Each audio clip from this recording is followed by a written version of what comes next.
Episode 198 untitled. जब साफ पानी निया की बॉडी से नीचे जाता है तो उसे खुजली में थोड़ा आराम मिलता है। निया पानी में डुबकी मारती है और फिर अपने बाल भी धो लेती है। उसके बाद उसे बहुत ताजा लगता है। जिराज निया की गर्दन पर लगे खरोच के निशान को प्यार से छूता है।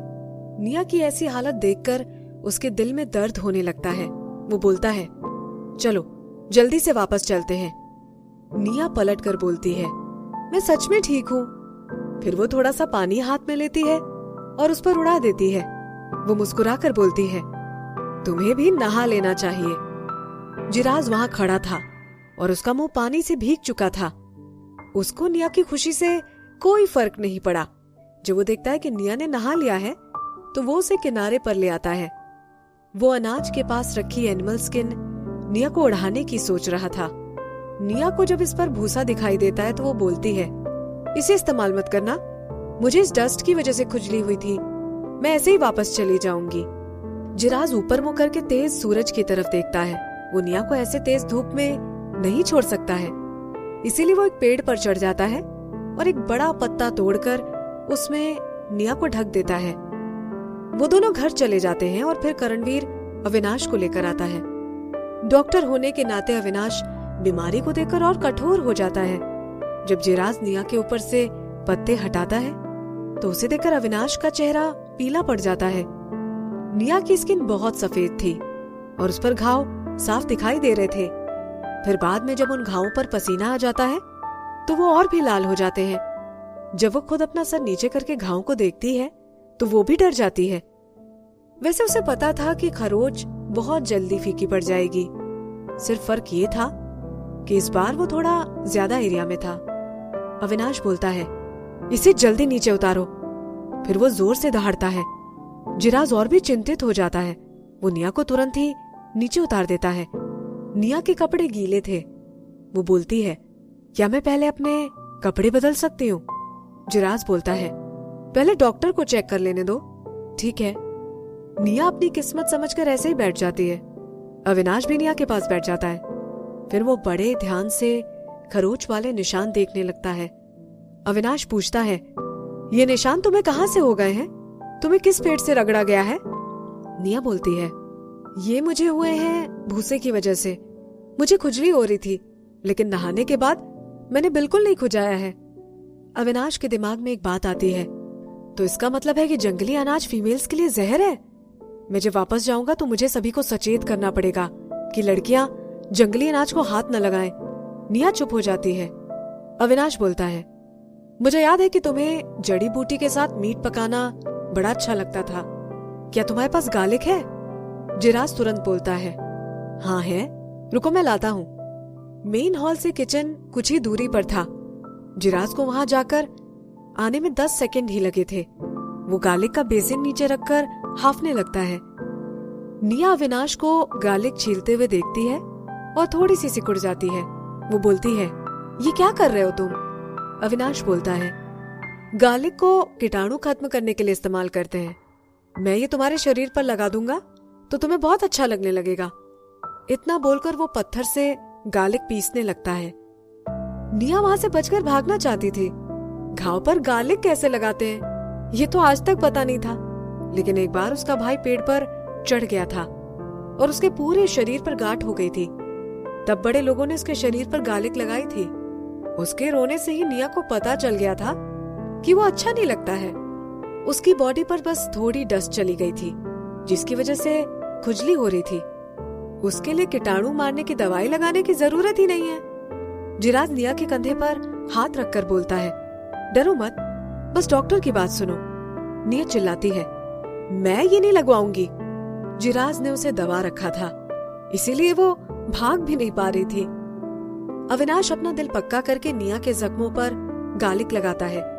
निया रोने लगती है, ये तो बहुत दर्द कर रहा है। जिराज उसका हाथ छोड़ देता है और थोड़ा हिचकिचाता है, लेकिन फिर तुरंत वापस टाइट पकड़कर अविनाश को बोलता है, थोड़ा धीरे लगाओ। अविनाश बोलता है, ठीक है, मैं ध्यान रखूंगा। निया अपने उदास चेहरे से करणवीर की तरफ देखती है, फिर उसकी तरफ लंबा हाथ करके बोलती है, करणवीर मुझे बचाओ। करणवीर सहजता से एक कदम आगे बढ़ाता है और फिर अपने आप को रोक लेता है। वो गहरी आवाज में बोलता है, दर्द सहन करो। निया ने अब उम्मीद पूरी तरह से छोड़ दी थी। फिर वो शांति से उसे गालिक लगाने देती है और सिसकती रहती है।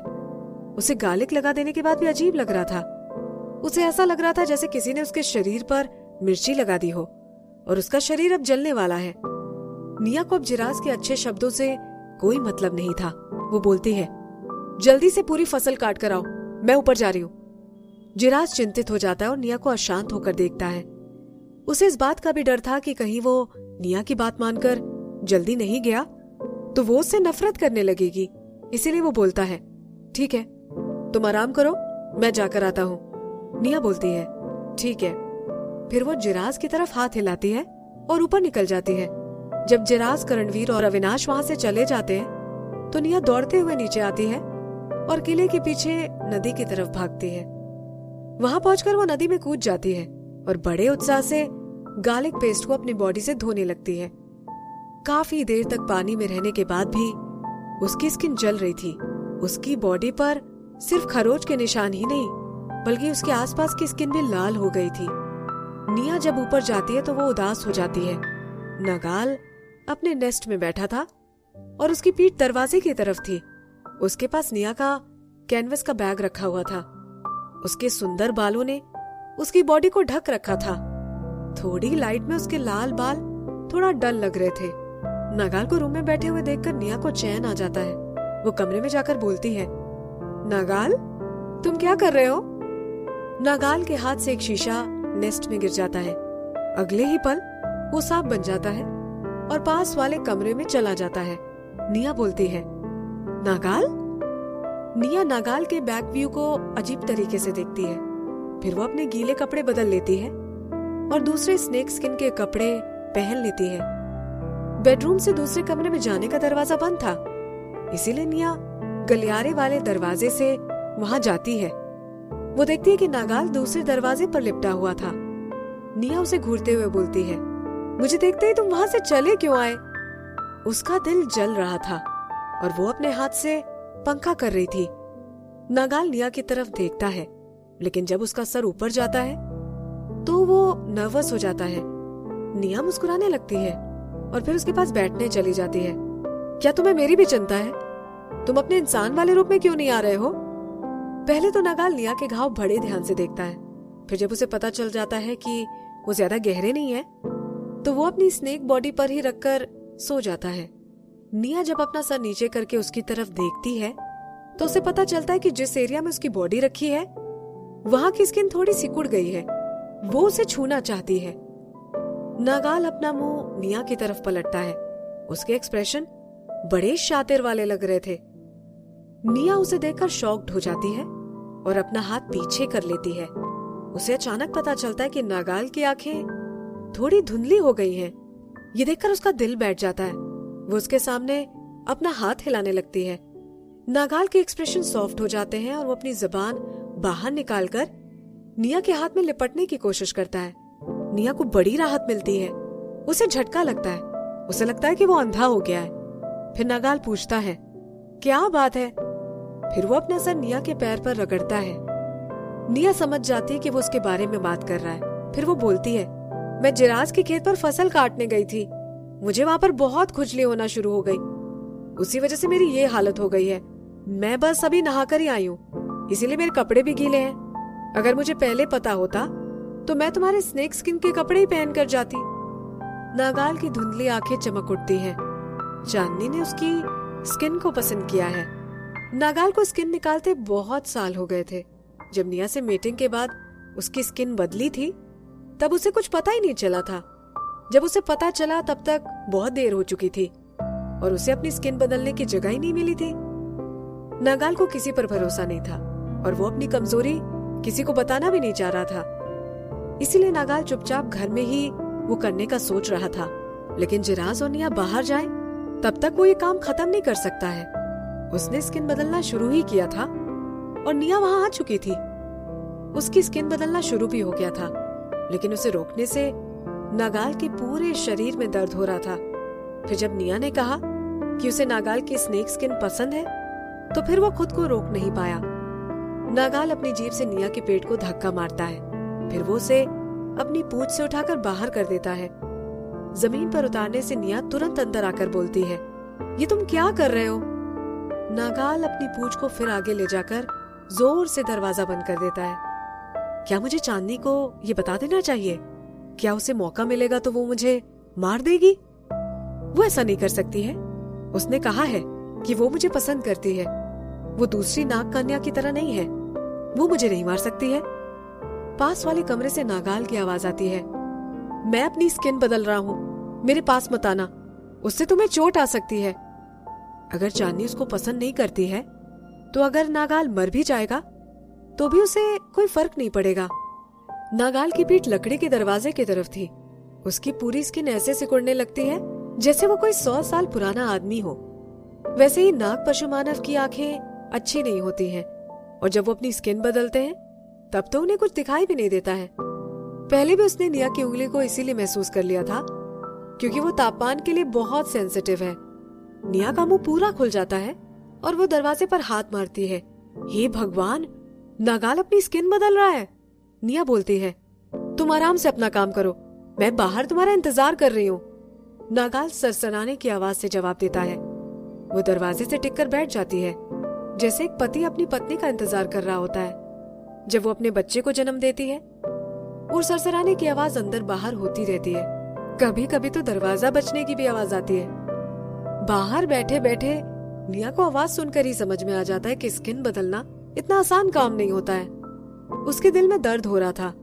समय बीतता रहता है और सूर्य पश्चिम दिशा की ओर जा रहा था। अंधेरा होने ही वाला था। अब कमरे में से कोई आवाज नहीं आ रही थी। निया अपने कान दरवाजे पर लगाकर सुनती है, लेकिन उसको कोई भी आवाज नहीं आती है। फिर वो धीरे से पूछती है, नागाल, तुम्हारा काम हो गया है? कमरे में से कोई आवाज नहीं आ रही थी। वहां पूरी तरफ से शांति थी। निया को टेंशन हो जाती है और वो दरवाजे को धक्का मारने की कोशिश करती है, लेकिन इस बार अचानक से अंदर से दरवाजा खुल जाता है और वो आगे ठोकर खाकर नागाल की बाहों में पहुंच जाती है। उसके सर के ऊपर से एक आवाज आती है, तुम इतने समय से मेरा इंतजार कर रही हो? निया खुश होकर अपना मुंह ऊपर करती है। वो तुरंत ही अचंभे में पड़ जाती है। नागाल का चेहरा अभी भी शांत और पीला ही था, लेकिन उसके अंदर एक अजीब सी सुंदरता दिखाई दे रही थी। वो सुंदर लगता था, लेकिन वो फिर फेमिनिन जैसा नहीं लगता था। ये वो सुंदरता थी जो जेंडर में नहीं बांटी जा सकती थी। अगर ऐसा कहे कि वो पिछले जन्म में पिशाच था, तो इस समय ऐसा लग रहा था कि पिशाच सूर्य के नीचे खड़ा है और ऐसे चमक रहा है कि उससे कोई भी अपनी नजर नहीं हटा सकता है। नागाल बोलता है, तुम मुझे नहीं पहचानती हो क्या? उसकी आवाज से साफ समझ में आ रहा था कि वो निया के मजे ले रहा है। सिर्फ भगवान को ही पता था कि उसे कितनी खुशी हो रही थी। इस समय नागाल ने जिंदगी भर के लिए अजीब आदत पाल ली थी। जब भी वो अपनी स्किन बदलेगा, वो चाहता है कि उसका साथी उसे देखे। वो अपनी साथी के प्यार को दोबारा देखना चाहता था। ऐसा लग रहा था कि इसके लिए वो अपनी जिंदगी भी दांव पर लगा सकता है। निया जोर से अपनी पलकें झपकाती है। वो मन ही मन सोचने लगती है, तुम्हें देखो, तुम पिछले 1 साल से साथी हो और तुम्हारे बहुत सारे बच्चे भी हैं, फिर भी तुम्हें बाहर क्यों निकाला गया? फिर जब वो वापस नागाल के सुंदर चेहरे को देखती है, उसका ध्यान फिर भटक जाता है। नागाल अपने हाथ से निया का चेहरा ऊपर करता है और फिर अपना मुंह नीचे करके उसे किस कर देता है।